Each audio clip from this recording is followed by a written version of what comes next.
todos, ¿cómo están? En esta oportunidad vamos a avanzar con otro contenido de la asignatura. Ahora vamos a abordar las alteraciones del estado del ánimo. Para poder empezar a plantear este contenido, primero vamos a preguntarnos qué es el ánimo, ¿sí? La palabra ánimo, si la analizamos desde su origen etimológico, nos remite a la palabra ánima. La ánima es pensada como el alma del hombre. Tal vez podríamos decir que este tipo de trastorno es el problema de salud mental que afecta el alma del hombre. Se dice que el alma es lo que nos hace estar vivos. Otra palabra vinculada al ánima es obviamente animar. Y animar podemos pensar, según el diccionario, como incitar a alguien a una acción. Dotar de movimiento, vigor, intensidad a cosas inanimadas, o sea, es darle vida a esto que no lo tenía. Y así nos podemos ir acercando al concepto de ánimo. Entonces, ánimo, juntando estas dos acepciones que hemos visto anteriormente, podemos decir que el ánimo es la capacidad de experimentar emociones y afectos. Entonces vamos viendo que esto va a ser lo que se nos va a afectar en este tipo de problemas. El ánimo también puede ser pensada como una fuerza o energía para hacer, resolver o emprender algo que nos vayamos a proponer. Como hemos visto en la diapositiva anterior, algo que estaba alterado, decíamos, eran las emociones y los afectos. En este caso vamos a definir, según Ezequiel Anderegg, al afecto. Según este sociólogo, el afecto es un tono emocional de la persona que refleja interés, agrado o desagrado ante una determinada situación. Por ejemplo, podemos decir que el afecto puede ser la tristeza, la alegría, o un enojo, como puede ser la cólera, entre tantos otros. Muy ligada el afecto, según Ezequiel Anderegg, al concepto de emoción. Este afecto, según este autor, puede estar alterado de diferentes maneras que lo vamos a mencionar a continuación. Esto los puede orientar y ayudar cuando vayan a abordar la bibliografía o incluso cuando estén en el hospital van a encontrar instrumentos de valoración o las mismas historias clínicas que tienen este tipo de conceptos. Se puede referir que el afecto está aplanado cuando observamos que hay prácticamente ausencia de cualquier signo de expresión. Podríamos también referir lo que hay como una monotonía en la voz, cierta impasibilidad en el rostro. Otro tipo de alteración es el afecto embotado. En esto hay una reducción significativa de la intensidad de la expresión emocional.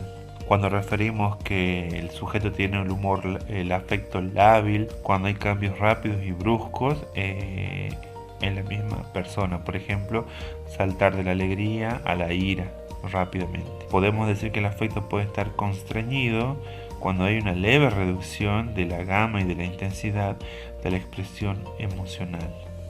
Vamos a decir que tenemos un afecto incongruente o también conocido como inapropiado cuando hay una falta de correspondencia o falta de coherencia entre el contenido verbal y la expresión afectiva. Por ejemplo, este rasgo lo vamos a ver en la próxima clase cuando hablemos también de la esquizofrenia. Para avanzar en esta clase vamos a profundizar también que ya vimos lo que es el afecto, ahora vamos a ver lo que es el humor. Siguiendo el análisis de Ezequiel Anderegg, él va a decir que el humor refiere a un clima emocional más generalizado y persistente en el tiempo a diferencia del afecto. Entonces el afecto podríamos decir que puede ser pensado como una situación de menor duración en el tiempo. Yo puedo estar alegre en un momento, puedo estar enojado en un momento, pero no necesariamente ese es mi humor. Cuando hablamos de humor, a diferencia del afecto, el humor significa o refiere a cambios más fluctuantes en lo largo del tiempo. Entonces, podríamos decir, según el análisis que venimos haciendo, que el afecto, que era situacional, ¿sí?, puede estar alterado, va a estar alterado el humor, que era algo más sostenido en el tiempo, y esto va a dar diferentes alteraciones en el estado del ánimo, como podemos ver en esta imagen que vamos a ampliar a continuación y la vamos a analizar. En esta diapositiva podemos ver una representación de las alteraciones de los diferentes estados del ánimo. Por ejemplo, cuando el ánimo está aumentado, exagerado, desproporcionado, podemos decir que vamos a estar en un polo de agitación o también llamado un polo maníaco, que lo vamos a desarrollar más adelante. Y cuando este ánimo está disminuido, ¿sí?, vamos a estar en el polo opuesto, vamos a estar en un polo depresivo.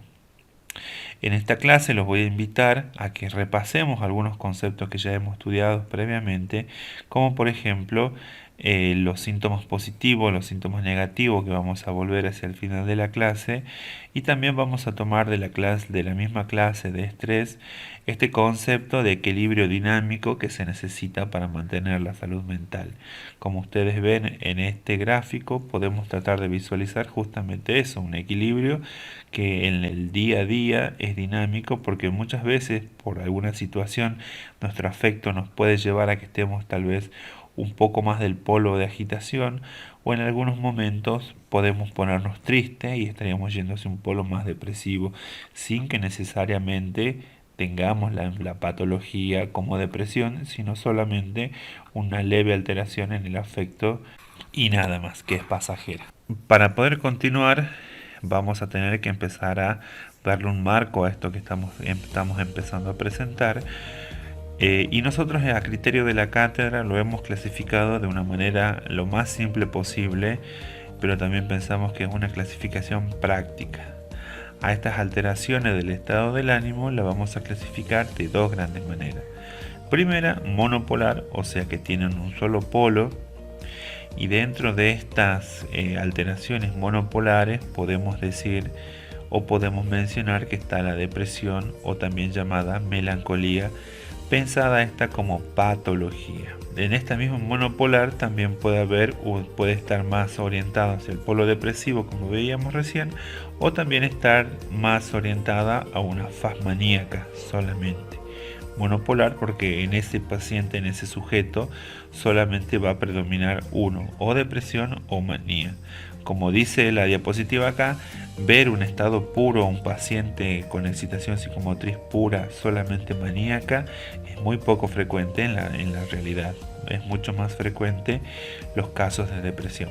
Siguiendo en esta clasificación práctica, si hay alteraciones monopolares, obviamente va a haber alteraciones bipolares, o también llamados mixtos, y va a tomar este nombre dependiendo cuál de los dos polos es el más marcado o más manifiesto en esa persona. Por ejemplo, puede haber una persona que tenga mayor predisposición al polo depresivo y su patología se va a denominar en función de eso como depresión bipolar, porque están los dos polos presentes, pero es mucho más manifiesto en este sujeto la depresión. Por eso es una depresión bipolar que va a ciclar entre periodos de depresión, periodos de normalidad y breves periodos maníacos. Del otro lado tenemos al maníaco depresivo. En este caso, como su nombre lo dice, el rasgo más distintivo, más marcado, va a ser el polo maníaco comparado con el polo depresivo. Por eso va a tomar el nombre de maníaco depresivo. Habiendo hecho estas pequeñas salvedades, vamos a empezar a desarrollar los cuadros monopolares y vamos a cerrar con los bipolares. El primer problema o la primera patología, porque así la voy a presentar y enseguida vamos a hacer alguna aclaración sobre la patología y los cuadros, va a ser la depresión.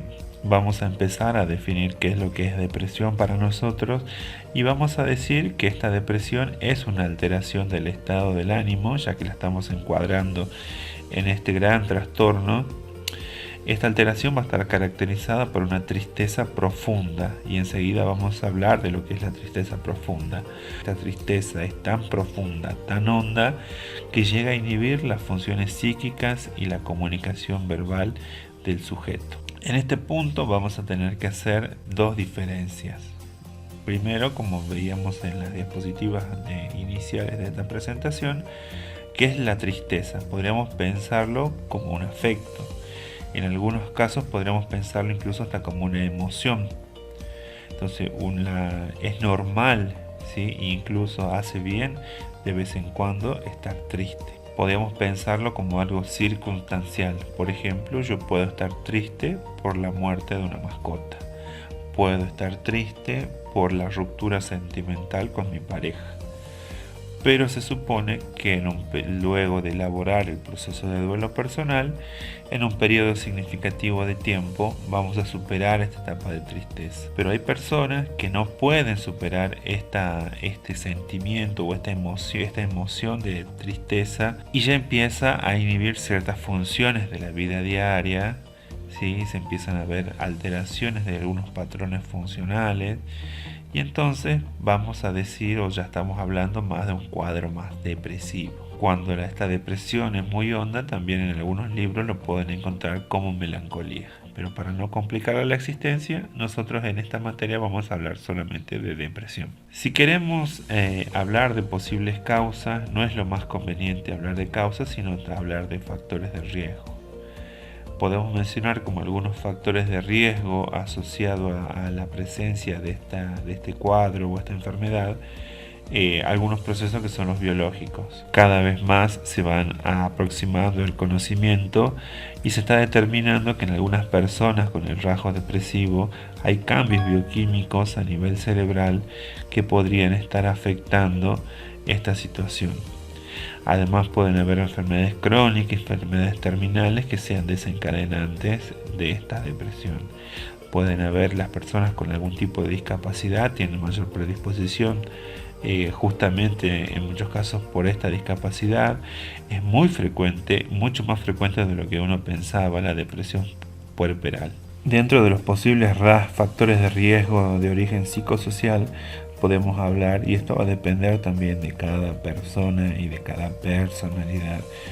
Por ejemplo, pueden haber personas con rasgo dependiente. ¿Qué es lo que queremos decir con esto? Son aquellas personas que necesitan, ¿sí?, o sienten que dependen de otra persona para poder existir, y por ejemplo que su vida no puede existir si la otra persona está ausente. Otro aspecto, y aquí debemos hacer la salvedad de que esto depende cómo sea percibida la jubilación, ya que para muchas personas pueden ser pensadas, dependiendo cómo es la relación social en el trabajo, pueden ser pensadas inclusive como un momento de liberación, la jubilación, pero también para otra gran cantidad de personas la jubilación puede ser pasar de un estado de actividad a un estado de pasividad, de sentirse útil a sentirse que no es útil. Entonces, para muchas personas, lamentablemente, el hecho de la llegada a la jubilación tiene otras connotaciones que puede llegar a ser problemas de depresión. Los duelos, como veíamos anteriormente, el aislamiento o autoaislamiento que pueden realizar las personas, y aquí en los tiempos históricos que estamos transcurriendo en la actualidad, este es un gran factor de riesgo, por ejemplo, para la depresión en estos momentos que estamos de aislamiento social preventivo y obligatorio. Muchas veces las personas, dada su comportamiento, dado su carácter o dada simplemente su diferencia generacional o de género, pueden sentir que son rechazadas en sus familias. Entonces este rechazo, esta no aceptación de ciertas condiciones también puede ser un factor desencadenante para la depresión. Las dificultades económicas que se están exacerbando en este último tiempo también son factores de riesgo para hacer una depresión. Falta de reconocimiento social, a veces sentimos que nos esforzamos muchísimo por algún trabajo o en alguna actividad y que no somos valorados por ese esfuerzo que estamos realizando. A esta diapositiva les voy a pedir que presten mucha atención, porque en ella van a ver palabras más grandes gráficamente y palabras más pequeñas. Estas palabras que están más grandes justamente es a propósito, porque estos son los síntomas típicos frecuentes de un cuadro depresivo y es lo que debemos buscar. Vamos a prestar atención a cada uno de estos síntomas, yo los voy a tratar de explicar, los pueden profundizar en la bibliografía, pero es importante que acá vayamos adquiriendo el lenguaje técnico propio de la materia, lenguaje que va a ser exigido después en las diferentes instancias de evaluación y de examen. Otros aspectos que vamos a tener en cuenta acá dentro de los signos y síntomas de la depresión. Para eso yo los voy a remitir a la clase pasada de psicofarmacología, donde lo habíamos clasificado entre síntomas positivos y síntomas negativos. En este cuadro depresivo la mayoría de los signos van a ser síntomas negativos, así que prestemos atención a los signos que vamos a desarrollar a continuación. Vamos a prestar mucha atención a esta parte, ya que consideramos que es indispensable incluso para luego resolver los trabajos prácticos, los parciales, pero más importante para poder desarrollar las prácticas cuando sucedan estas. Se dice que la depresión cursa con anedonia. La anedonia, por definición, es la incapacidad de sentir placer. Cuando hablamos de esta incapacidad de sentir placer, va a depender obviamente de la persona y aquellas actividades que le solían generar placer. Por ejemplo, una actividad puede ser escuchar música, entonces esta persona ya no siente ese placer que le solía generar escuchar un determinado ritmo que era de su agrado. La bibliografía refiere incluso que estas personas depresivas tienen esta incapacidad de sentir placer inclusive en las relaciones amorosas, en las relaciones sexuales, llegando a ahondar y ser un gran problema inclusive para la vida conyugal o la vida en pareja. De la mano de la anedonia, de esta incapacidad de sentir placer, viene la abulia. Acuérdense que el sufijo o el origen de las palabras que comienzan con A muchas veces es reflejo de sin. En este caso lo que le va a faltar a la persona es sin voluntad. Entonces lo que siente la persona, en realidad lo que no siente, es la voluntad o la motivación de hacer algo. ¿Por qué? Porque no tiene ganas, siente que no tiene esta voluntad para poder realizar una actividad, inclusive llegando a alterar las actividades de la vida diaria. ¿Qué es lo que quiero decir con esto? Que la persona puede no sentir ganas de bañarse, no puede sentir la demanda de tener que alimentarse, incluso de poder levantarse de la cama. Y de la mano de esto viene la hipersomnia. La hipersomnia es una alteración del sueño. Y acá tenemos que diferenciar la hipersomnia del insomnio. Y lo que va a cambiar va a ser la actitud del sujeto. En las dos alteraciones, tanto en la hipersomnia como el insomnio, la persona no va a dormir.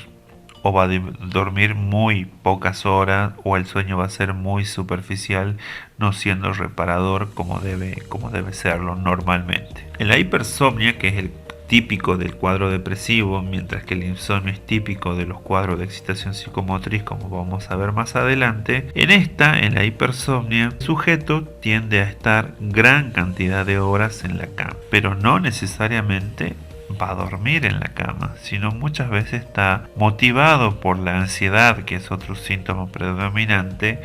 Puede estar, como se dice, rumiando los pensamientos, pensando en el problema. No piensa en la solución, generalmente el paciente depresivo, sino piensa el problema, lo mira de diferentes perspectivas, pero no puede hacer nada porque está inmovilizado, paralizado frente a esta situación que le está generando la depresión, pero tampoco va a poder dormir. Entonces, por definición, la hipersomnia es una alteración del trastorno del estado del sueño, donde el sujeto permanece muchas horas del día en la cama y no necesariamente duerme, sino que solamente piensa en los problemas, o si tiene un sueño, es un sueño muy ligero, muy liviano, que no cumple la función de hacer descansar a este organismo. Como decíamos anteriormente, de los factores de riesgo, la persona va a pensar mucho en el problema, sobre todo si tiene alguna discapacidad o tiene algún diagnóstico terminal, como puede ser algún tipo de enfermedad, o es próximo a la jubilación, o le acaba de pasar la jubilación, o está en un proceso de duelo o rechazo familiar. Todas estas situaciones, todos estos factores de riesgo les van a generar gran ansiedad a la persona, pero él va a sentir inmóvil, paralizado frente a esta situación.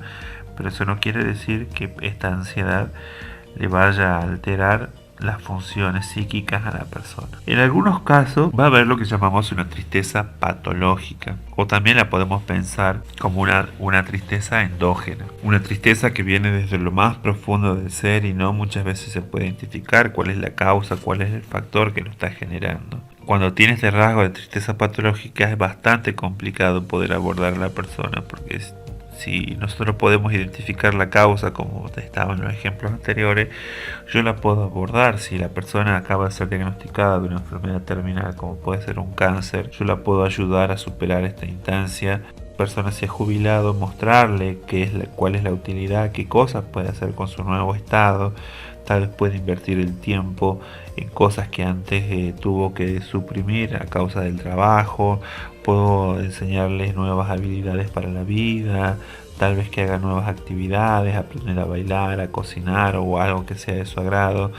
Pero lamentablemente cuando la tristeza es patológica es difícil poder abordar a estos pacientes porque no es posible identificar qué es lo que le está generando esta depresión. Como consecuencia de estos 5 grandes síntomas más frecuentes en la persona, pueden desprenderse otros que son muy molestos pero con menor frecuencia. Recordemos acá que en psiquiatría absolutamente nada es absoluto, sino todo es relativo. Lo que estamos presentando acá pueden no estar todos estos síntomas presentes en una persona depresiva. Eso va a depender de los rasgos, la situación, el momento, en síntesis del contexto donde podamos valorar a la persona. Como había anedonia, incapacidad de sentir placer, y había también abulia, entonces la persona puede sentir estos pensamientos negativos, pensamientos catastróficos, de desastre, de que yo no sirvo para nada, todo lo que hago lo hago mal. Entonces estos síntomas pueden dar también como consecuencia pensamientos de inutilidad en la persona, que también podemos trabajar elevando la autoestima y proponiendo otras actividades. Van a haber alteraciones del ritmo biológico, por ejemplo por la larga estadía de la persona en la cama, la falta de la inactividad física. Puede llegar a generar alteraciones en el ritmo biológico, los patrones del sueño pueden estar alterados. Puede haber alteraciones de las constantes vitales en algunos casos, pero sobre todo si la persona, por ejemplo, no percibe la necesidad de alimentarse, puede llegar a tener un bajo peso. Esto puede dar algunas alteraciones más vinculadas a alteraciones físicas del tracto gastrointestinal, porque va a disminuir el apetito, va a disminuir la libido, y eso le puede traer a la persona consecuencias en la pareja.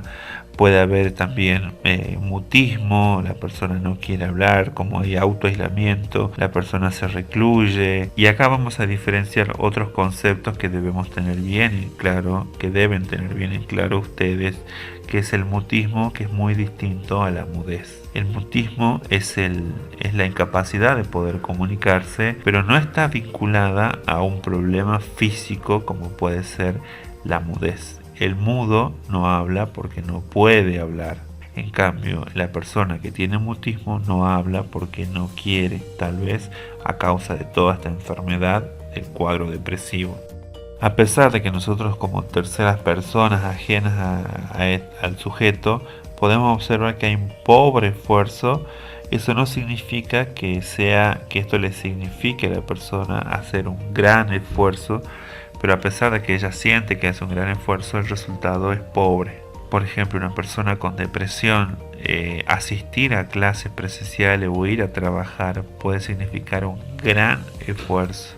Pero a pesar de significar un gran esfuerzo para la persona, su producción es escasa, es pobre. Como no es de exagerar a partir de todo lo que hemos visto y todos estos cuadros, les voy a pedir aquí en este punto que ustedes traten de ponerse en situación. Sí, ¿qué es lo que quiero decir con esto? Que traten ustedes de imaginarse cómo sería una persona con todos estos síntomas y cómo ustedes como futuros enfermeros podrían ayudarla en su tratamiento y en su vida diaria. Y lo peligroso de la depresión es que muchas veces está subdiagnosticada, o hay muchas personas que son depresivas o tienen una personalidad depresiva, pero no son tratados oportunamente por el sistema de salud, en parte porque esta persona no llega a la consulta, hay un bajo nivel de alarma o hay una estigmatización alrededor de este tipo de personas. Como es de imaginar, obviamente en estas personas el mayor riesgo que vamos a tener, y que nunca debemos minimizar esta idea, es que el paciente puede tener la ideación suicida en estos cuadros depresivos. Acuérdense de este pensamiento negativo: no sirvo, no hago nada, todo lo que hago está mal. Tal vez esta persona puede pensar que el mundo va a estar mejor si ella no está. Entonces el gran riesgo de estas personas es esta ideación suicida. Y acá vamos a rescatar lo que se llama el círculo de la ideación suicida, que toda idea suicida comienza con un sentimiento de culpa, de que no sirvo, esto no es para mí, o yo soy un inútil frente a esta situación. Entonces este sentimiento de culpa muchas veces puede generar una tristeza. Cuando hablo de tristeza, estoy pensándolo como algo situacional, ¿no? Como hablábamos al comienzo de la clase. Y esta tristeza puede degenerar esta ideación suicida y luego puede llevar al acto suicida. Acá vamos a tener especial atención porque muchas de las intervenciones de enfermería deben estar dirigidas justamente a valorar si la persona está triste. Entonces podemos proponerle actividades a corto plazo y demás actividades. Bueno, ahora en esta parte de la clase yo los voy a dejar a ustedes que trabajen solos a partir de la clínica que hemos visto en las diapositivas anteriores y que sean ustedes quienes proponen actividades de enfermería. Esto va a ser parte de la actividad práctica, pero por favor les voy a pedir que no dejen de hacer este ejercicio y valoren a una persona, ¿sí?, según los patrones funcionales de Marjorie Gordon, que es lo que nosotros tomamos, el marco de referencia que tomamos nosotros en la asignatura, y podamos ir analizando cómo está alterada la percepción, cómo puede alterarse lo nutricional, la eliminación y los demás 11 patrones funcionales de Marjorie Gordon. Así que bueno, esto lo dejo como tarea a ustedes, que a partir de la clínica vayan pensando qué es lo que harían. Y mucho mejor si a estas actividades las van pensando por niveles de prevención. Para ir cerrando esta primera parte de la clase, le vamos a dejar la tercera tarea que van a tener que hacer ustedes, y está vinculada a la psicofarmacología, específicamente en los trastornos depresivos. Si el cuadro es una depresión, obviamente le vamos a dar como psicofármacos antidepresivos. Dentro de estos grupos, solamente por citar algunos ejemplos, están los antidepresivos tricíclicos como la clomipramina, amitriptilina y la imipramina. Dentro de los inhibidores selectivos de recaptación de serotonina podemos nombrar a la fluoxetina. Estos son algunos fármacos que ya ustedes deben ir buscando y poder pensar como tarea cuáles son las indicaciones, cómo será su dosificación, la presentación. También pueden buscar las reacciones adversas que pueden llegar a tener estos fármacos, las precauciones y advertencias que deben hacer ustedes a los sujetos a quienes administran este tipo de psicofármacos, las interacciones y si tiene alguna contraindicación. Ahora sí vamos a avanzar a la segunda parte de esta clase.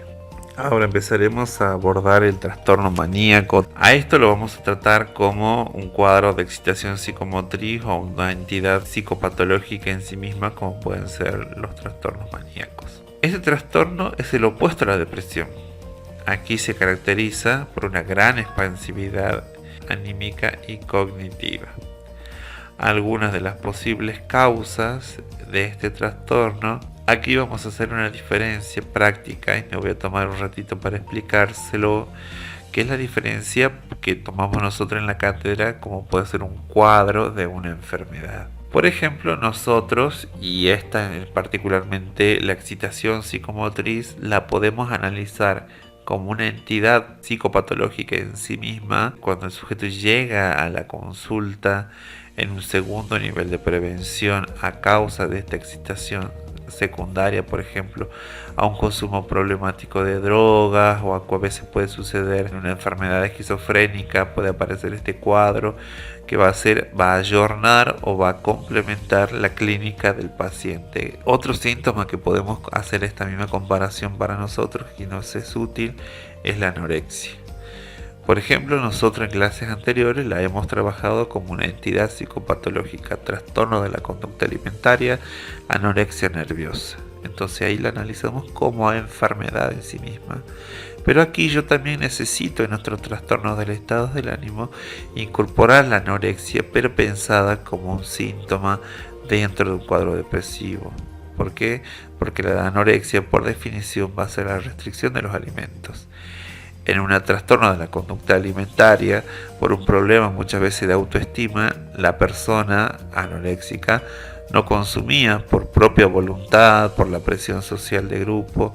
En cambio, en esta patología se presenta también la anorexia, pero mediada por la bulia, porque no tiene ganas, no le genera placer los alimentos, la alimentación como tal vez era antes. Entonces eso puede llevar a pensar a la anorexia como un cuadro. Entonces abramos bien los ojos y estemos muy atentos, porque cuando nosotros nombremos dentro de las patologías algún cuadro, puede ser otro que lo hayamos estudiado como una enfermedad en sí misma. Exactamente lo mismo va a pasar con el, como decíamos nosotros hace rato, con la excitación psicomotriz. El delirio puede ser otro ejemplo, que lo podemos estudiar como un trastorno cognitivo, como una entidad psicopatológica en sí misma, o también como un síntoma, como puede ser en la clase que viene en las esquizofrenias. Volviendo al tema de las causas, que era lo que trataba de explicar originalmente, este trastorno psicomotriz puede ser pensado como un cuadro dentro de un trastorno bipolar. También puede ser pensado a secundario a un consumo problemático de alguna droga, situaciones de ansiedad extrema, como puede ser una crisis de pánico. Algunas personas con algún tipo de retardo mental pueden desarrollar, hacer excitaciones o episodios de agitación psicomotriz o de manía. Y además, en un brote psicótico, como decíamos hace rato, puede aparecer esta excitación en el marco de la patología esquizofrenia. De la misma manera que analizamos los cuadros depresivos, acá vamos a analizar cuáles son los síntomas característicos de una persona con agitación psicomotriz. Los tres síntomas que están en grande y en rojo son los síntomas frecuentes de este tipo de alteraciones. Primero, hay una gran actividad motora aumentada. Esto podemos relacionarlo con las letras más pequeñas que vamos a ver, como por ejemplo, por este aumento de la actividad motora puede haber deambulación constante, muy asociada también a los insomnios, porque la persona no puede permanecer mucho tiempo en la cama, se levanta, se para, sale a caminar, vuelve, quiere conciliar el sueño y se vuelve a parar. Puede haber también una fuga de ideas, y tienen ustedes también llamada la fuga de ideas o manifestada, que es lo que va a ver el enfermero, va a ver la verborragia. La verborragia tiene un ejercicio en el texto del brevario que me gustaría que lo hagan, para que se pongan en situación de qué es lo que puede pasar por la cabeza de una persona con agitación psicomotriz. Y van a ver ustedes que la verborragia básicamente es poder decir mucha cantidad de palabras sin un sentido en sí mismas. Son palabras inconexas muchas veces, mediadas por neologismos también, que pueden llegar a generar gran ansiedad en la persona. Yo creo que la frase que mejor describe esta situación es que el pensamiento de la persona avanza tan rápido que su lengua no puede seguirlo. O sea, él trata de hablar y comunicar lo que está sintiendo, lo que está pensando, pero a su vez este pensamiento es tan acelerado y tiene tantas fugas de ideas, las ideas se le van de la cabeza, que no puede redactar o formular frases coherentes. Por ende, el sujeto va a ser distraíble. Las actividades del enfermero pueden ser pensar actividades breves para situarlo en un determinado momento, pero esto va a ser muy difícil porque el sujeto se va a distraer fácilmente con cualquier objeto o situación que suceda en su entorno. Ahora debemos diferenciar lo que planteaba hace rato, que es la fuga de ideas, que es muy distinto de la idea. Mientras la fuga de ideas las ideas se le iban de la cabeza al sujeto, o iban tan rápidas que no podía verbalizarlas, la idea de fuga es básicamente la idea de querer fugarse, de salir de la institución, muchas veces motivado por el volver al consumo problemático de droga, motivado tal vez por su trama delirante, pero el sujeto aquí quiere escaparse de la institución de salud. Vamos a tener que pensar qué puedo hacer yo como enfermero para disminuir esta idea de fuga. El sujeto con excitación psicomotriz, otro rasgo distintivo que tiene, no es que se alimenta normalmente, no es que come. La alimentación es voraz. ¿Qué es lo que queremos decir cuando hablamos de alimentación voraz? Que el sujeto, por ejemplo, no deglute los alimentos, los traga, no mastica, traga. Y lo hace, otra característica es el ritmo, la velocidad con la que lo hace. Lo hace muy rápidamente, en periodos muy cortos de tiempo, Entonces a este rasgo distintivo, comer gran cantidad de comidas en un poco tiempo, ¿sí? Sin deglutirla, sin masticarla, sino tragándola a pedazos grandes. Muchas veces también pueden comer restos que estén en estado de descomposición, comer de la basura. Y este rasgo lo vamos a denominar nosotros que es que come con voracidad. El sujeto no se alimenta, es voraz. Pensemos nosotros que estamos hablando de cuadros patológicos acá. Muchas veces asociada a esta alimentación con voracidad, que muchas veces las condiciones de higiene donde lo realizan no son las más adecuadas. Como les decía hace rato, comen de la basura, inclusive puede llevarlos a alguna infección gastrointestinal. Esto a su vez puede llevarlos a desencadenarle diarreas, entre tantos otros problemas. Obviamente, otro síntoma manifiesto muy marcado en este tipo de trastorno es la euforia. Podemos pensar la euforia como esa sensación exteriorizada de optimista, de bienestar, producida muchas veces a la administración de algún tipo de medicamento o al consumo de algún tipo de sustancia, o a veces nos podemos sentir eufóricos cuando tenemos alguna satisfacción, ya sea material o espiritual. Incluso para algunas personas este perfil maníaco pueden ser muy atrayentes porque muestran seguridad en lo que están haciendo, pero lejos de ser algo saludable termina siendo algo patológico. A las alucinaciones, que también pueden ser típicas de los que por definición van a ser las alteraciones de la percepción. En este caso, sobre todo las más frecuentes aquí, pueden ser las de tipo auditivo o las de tipo visual. Otra definición que tienen que tener muy claros ustedes es el delirio. Por definición, delirio va a ser la alteración del curso del pensamiento. Y esto no quiero profundizar mucho porque, como ya he dicho, esto lo vamos a trabajar en la clase que viene. Es muy frecuente, mediado por la fuga de ideas, por la euforia, que los pacientes no estén desinhibidos. Y a partir de esta desinhibición puede obviamente haber exhibicionismo. Y como la actividad está aumentada al ser todos síntomas positivos, es muy frecuente ver, por ejemplo, a estas personas que estén masturbándose sin importar la intimidad de ella o de las personas que están en el entorno de este sujeto. El mayor riesgo, a diferencia del cuadro depresivo aquí, va a ser que la persona tiene el riesgo de idea homicida.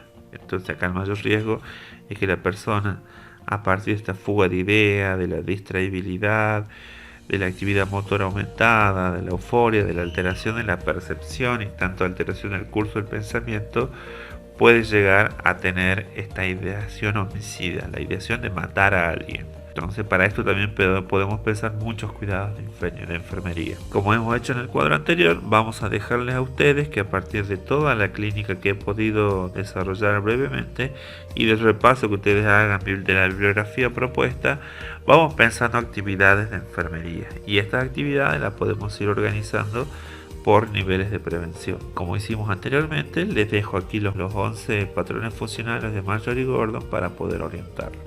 El último grupo de trastornos que vamos a trabajar en esta clase es el trastorno bipolar. Al trastorno bipolar lo vamos a definir también como otro trastorno del estado del ánimo, pero este va a estar caracterizado por estados severos de ánimos altos o maníacos y estados bajos o también llamados depresivos, como vimos a lo largo de la clase. Esto, al ser una patología bipolar que tiene los dos polos, va a cursar con ciclos, oscilando entre un polo depresivo y un polo maníaco. A modo de poder explicar esto que acabamos de plantear, le presentamos la siguiente imagen. Esta es una representación de los trastornos bipolares. Por ejemplo, en su línea central podemos analizar la variable del estado del ánimo, como vimos a lo largo de la clase, que trata de representar si es que existiera una pseudonormalidad, que es la línea pintada de negro. Y volviendo a la clasificación de síntomas positivos y síntomas negativos que planteamos en la clase de farmacología, vamos a pensar que claramente los síntomas positivos van a estar más del lado maníaco generalmente, y polo depresivo va a ser temporalmente el más prolongado comparado con el polo maníaco. Generalmente un estado depresivo se dice, por lo general, acuérdense que en psiquiatría nada es absoluto, con un tratamiento dura aproximadamente 3 meses y sin tratamiento este periodo se duplica. Entre los polos de depresión y los polos maníacos hay pseudo periodos o intervalos de normalidad. A diferencia del polo depresivo, el polo maníaco por lo general va a durar solamente horas o un par de días como máximo, para luego volver a un estado de normalidad, porque esta enfermedad alterna con ciclos. Para ir cerrando esta clase debemos profundizar o aproximarnos un poco a lo que es la psicofarmacología. El carbonato de litio, la acción farmacológica que tiene propiamente va a ser un regulador del humor, y este fármaco lo vamos a desarrollar porque tiene muchos cuidados. El carbonato de litio, como lo vemos en su nombre, también son llamadas sales de litio. Es importante y fundamental que cuando un sujeto, una persona va a comenzar un tratamiento con sales de litio, debemos tener una litemia de base, o sea, medir el litio en sangre básico y para ir comparando de ahí en más con análisis que van a hacer en la primera etapa del tratamiento, mucho más frecuente, y luego se van a ir extendiendo en el tiempo. Estas sales de litio durante gran tiempo en la historia fueron dejadas de usar, muchas veces por la inseguridad que provocaban, tal vez por los efectos secundarios y que no se lo podía dosificar, pero resultaron ser muy terapéuticos, y en este último periodo, en estas últimas décadas, ha vuelto a administrarse significativamente. La litemia normal de una persona está entre 0,8 a 1,2 miliequivalentes sobre litro, y es interesante acá analizar que este fármaco puede alterar el recuento de glóbulos blancos, como lo vamos a ver enseguida. Por eso es importante hacer un seguimiento. Una de las cosas que tenemos que recomendar al sujeto que está con tratamientos de carbonato de litio es que si se olvida una dosis, no puede consumirla las dos dosis juntas, como puede pasar con muchos otros fármacos. Aquí no es recomendable. Bioquímicamente, si ustedes toman su tabla periódica, si buscamos el elemento litio en la tabla periódica, van a ustedes encontrar que es vecino o muy parecido bioquímicamente al sodio. Y al sodio nosotros naturalmente lo consumimos en los productos, en la sal. Entonces es importante tener esta precaución, porque el sodio, el litio, al ser incorporado como fármaco, naturalmente va a tender a competir con el sodio. Recordemos algunos conceptos, como por ejemplo la bomba de sodio-potasio, para ir comprendiendo cómo puede llegar a afectar y cómo puede ser de peligroso esto para el sistema al alterar esta bomba de sodio-potasio. Por ello, algunas de las recomendaciones puede estar contraindicado en alguna enfermedad cardiovascular. ¿Por qué? Porque tienen prohibido el sodio, tienen limitado, tienen dietas hiposódicas. Es que el sujeto no debe suprimir, tampoco debe aumentar, sino que debe consumir de manera normal la sal de mesa. Porque si él disminuye la ingesta de sodio de alguna manera, el litio va a competir, como decíamos hace rato. Otros síntomas frecuentes o muy frecuentes que el litio, al competir con el sodio, también puede dar, por ejemplo, la sensación de sed excesiva. También puede aumentar la frecuencia de orina. Recuerden que el sodio retiene agua. Aumenta los niveles de calcio en sangre. Puede haber cansancio, temblor, debilidad muscular, dolor de cabeza, confusión, dificultad para concentrarse. Puede haber somnolencia, como competía con el sodio. Puede haber alteraciones en el electrocardiograma, pero que no son graves, que se remiten al suprimir la medicación automáticamente. Puede haber una falta de apetito, por esa falta de apetito puede haber pérdida de peso. Además puede haber náuseas, vómitos, diarrea, estreñimiento, dolor abdominal. Puede haber un desbalance de la tiroides. Puede haber un hipotiroidismo, puede haber bocio, puede haber rigidez muscular. Acuérdense de la bomba de sodio-potasio, y como decíamos hace rato, puede haber un aumento en el recuento de glóbulos blancos en la sangre. Creo que vamos a ver nosotros como enfermeros, porque muchas veces la litemia de base no es muy frecuente de realizarla, sobre todo en el hospital. Debemos estar muy atentos a la clínica de intoxicación por litio.